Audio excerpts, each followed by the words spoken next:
মানুষ বাঁচে আশায়, ভরসায়, ভালো লাগায়, ভালোবাসায়, এবং মানুষ তার জীবন সঙ্গী বা সঙ্গিনী খুঁজে নেয়। অনেকগুলো কারণ আছে, তার মধ্যে প্রধান দুইটি কারণ হচ্ছে, প্রথমত হচ্ছে তার জৈবিক কারণ, দ্বিতীয়ত হচ্ছে সে যখন বার্ধক্যে পৌঁছাবে তার একটা সময় কাটানোর জন্য একটা সঙ্গী প্রয়োজন, তার প্রয়োজনীয়গুলো পূরণ করার জন্য একটা সঙ্গী প্রয়োজন, তার জন্য জীবন সঙ্গী বা সঙ্গিনী প্রধানত খুঁজে নেয়। যদিও বা এই সবগুলো ফিলোসফির সাথে আমি ব্যক্তিগতভাবে একমত নই অনেকগুলোর বিষয়ে। তারপরে একটা সিন আমাকে খুব ভালো লাগার মতো কাজ করেছে গত শুক্রবারে।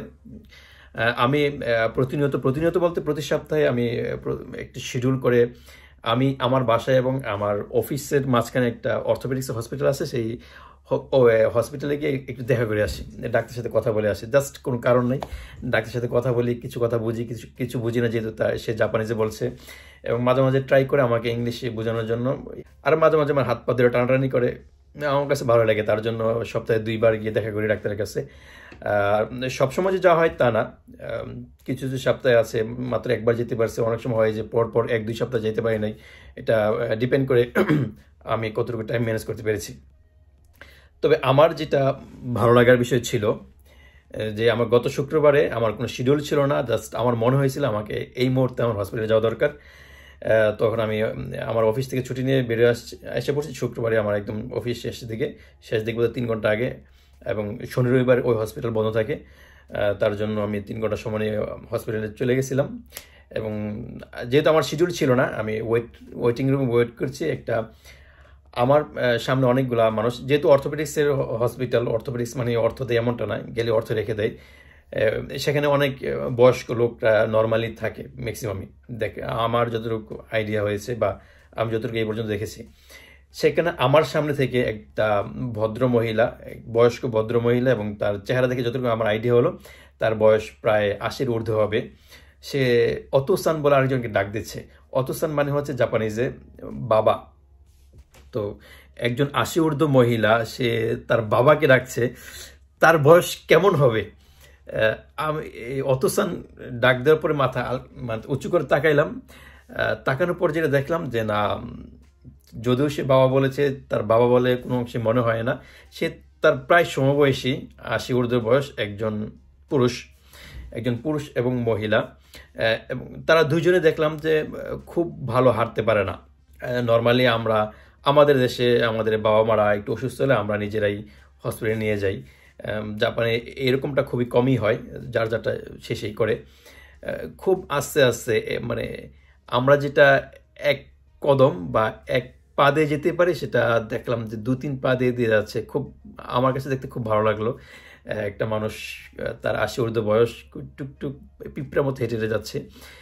তবে আমার যেটা ভালো লাগার বিষয় ছিল, অতোসান বলে ডাক দিয়েছে। অতোসান মানে হচ্ছে, যদিও বাবা, আমাদের দেশে অনেক সময় দেখা যায় যে আমরা মাদেরকে দেখেছি বা আমাদের ওই বয়সের মহিলাদেরকে দেখেছি তার হাজব্যান্ডকে তার সন্তানদের নাম ধরে ডাক দেয়, যেমন ধরুন অমুকের বাবা, অমুকের মা।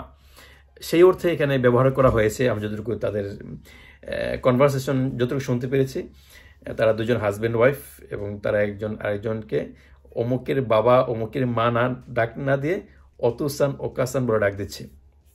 যদিও এতটা লাউডলি কথা বলে না হসপিটালের ভিতরে মানুষ, জাপানিজরা। তারা যেহেতু বয়স্ক, তার জন্য হয়তো বা মাথা সবসময় সমান কাজ করে না, একটু বেশি লাউডলি কথা বলছে। আমি তাদের ঠিক পিছনে বসে থেকে অনেকক্ষণ তাকাইছিলাম, যতক্ষণ পর্যন্ত আমার শিডিউল না আসছে বা আমাকে ডাক না দিচ্ছিল।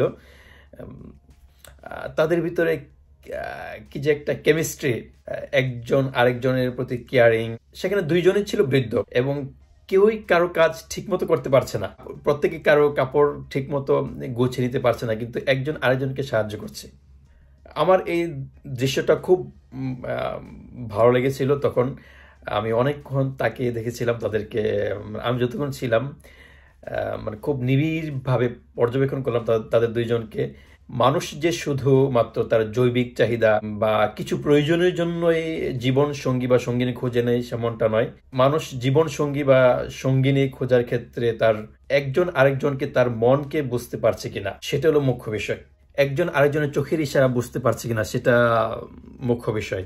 আমি অনেকগুলা বিষয় তখন একটু জাস্ট পর্যবেক্ষণ বলেন বা রিসার্চার টাইপের একদম এইভাবে তাদের যে তাকিয়েছিলাম, যদিও এইভাবে একদিকে তাকিয়ে থাকা জাপানে এটা অড বিষয়, তারপর আমি তাকিয়েছিলাম, জাস্ট ওদেরকে পর্যবেক্ষণ করছিলাম, তাদের ভিতরে যে কি মধুর কেমিস্ট্রি, একজন আরেকজনকে জাস্ট কি বলে সেটাকে, জাস্ট এ কেয়ারিং। আমার বিষয়টা খুব ভালো লেগেছিল তাদের দুজনকে দেখে, বুড়া বুড়ি একজন আরেকজনের প্রতি খুবই যত্নশীল, তার জন্য শেয়ার করলাম আপনাদের সাথে। Bye bye.